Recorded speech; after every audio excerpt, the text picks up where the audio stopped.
the Heisman will take place this weekend, right? It's this weekend. And I'll give you the Heismans that'll be at the game. They'll be at the contest, the finals. Where's it at? What do I do with my Heisman list? Where'd my Heisman list go? It doesn't matter. It's basically 4 guys that go into the Heisman. We're really only there to see 2.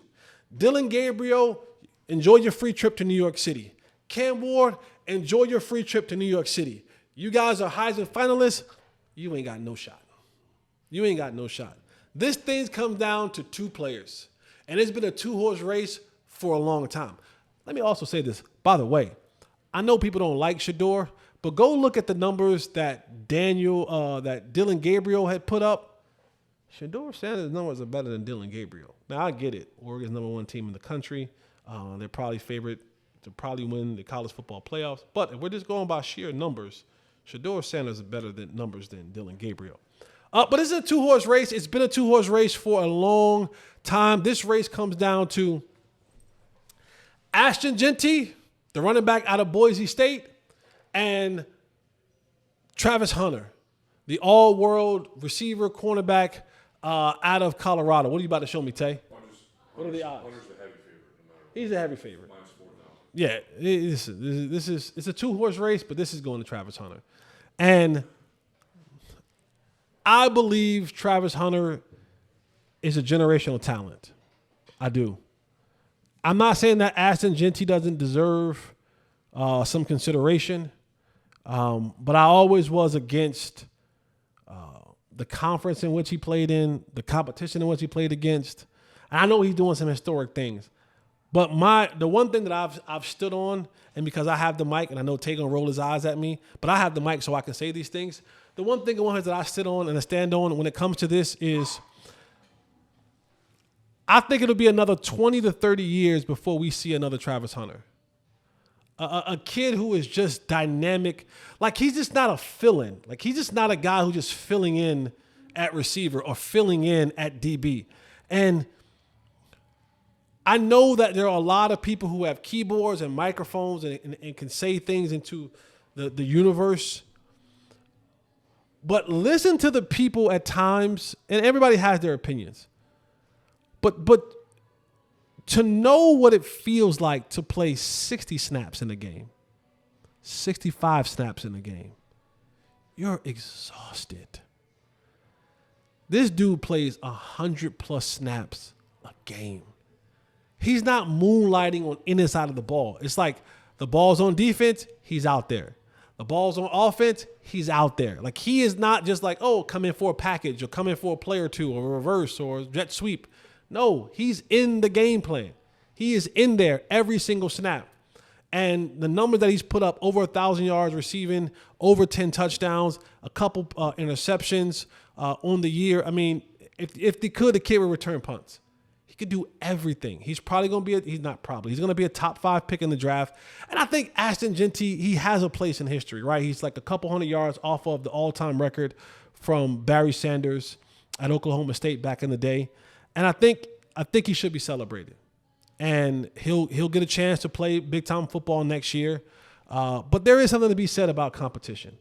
And people are going to say, well, what happened at Oregon? And yeah, he played Oregon like week 1 and week 2. They still trying to find out who they are. I think if you gave, and maybe it happens in the college football playoffs, you give Dan Lanning another shot at Ashton Jeanty, he ain't going off. Dan Lanning going to put together a plan that's going to say, oh, this guy, we ready for him now. We might have been sleeping on Boise State back then, but we ready for him now. He ain't doing that.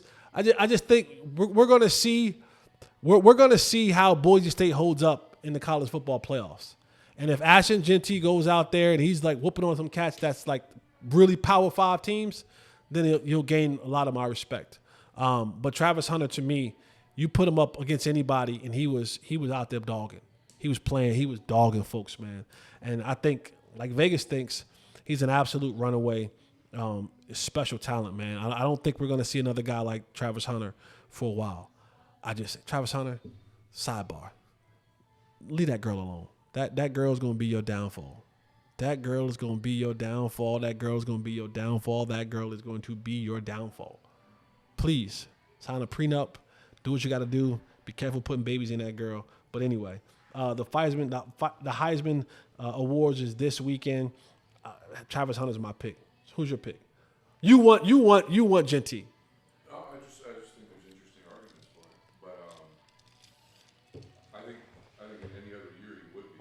That's the crazy thing, right? If Travis Hunter, Hunter's not there, Jeanty's the heavy favorite. Sure, but Travis Hunter exists. Yeah. Yeah, that's it. I'll save some other stuff. Before I go, I do want to do a praise report and a praise request. I'm sorry, a praise report and a prayer request. I do want to end on a praise report. Praise report for longtime NCAA announcer Dick Vitale, who tweeted out today or the other day, cancer free. Dick Vitale has been dealing with cancer, throat cancer, something like that. I think it was throat cancer. He's been dealing with.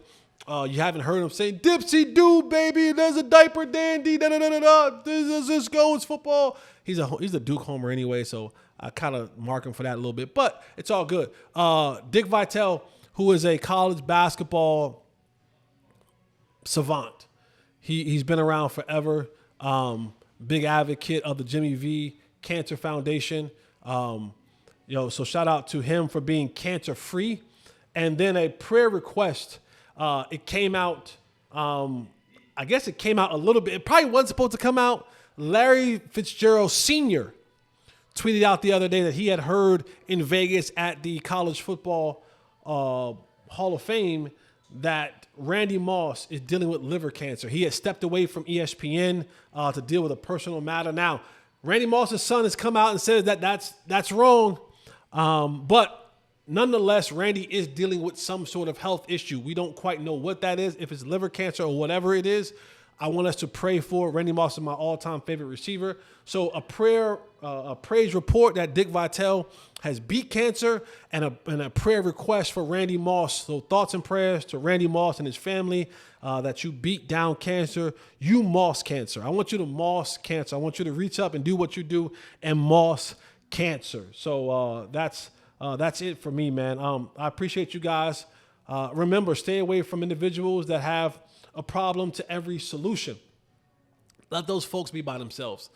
Misery loves company. Don't answer the door. Don't allow them into your space. All right, that's it for me, man. We'll be back next week. We'll follow up the game from what the Cowboys did at Carolina, and we'll preview some more stuff. And I got some spicy stuff that I want to talk about. Some spicy stuff. Soft or safe? Ohio State representative, they're making some sportsmanship rules. We'll talk about that next time. Remember, like, subscribe, head on over to YouTube, leave a comment, notifications, Fanatics Views, Unfiltered with Jesse Holley on YouTube, on Instagram, on Facebook. Follow me on Twitter at Mr. Fourth and Long. That's all I got, man. I'm out of here. Remember, eliminate the contingencies.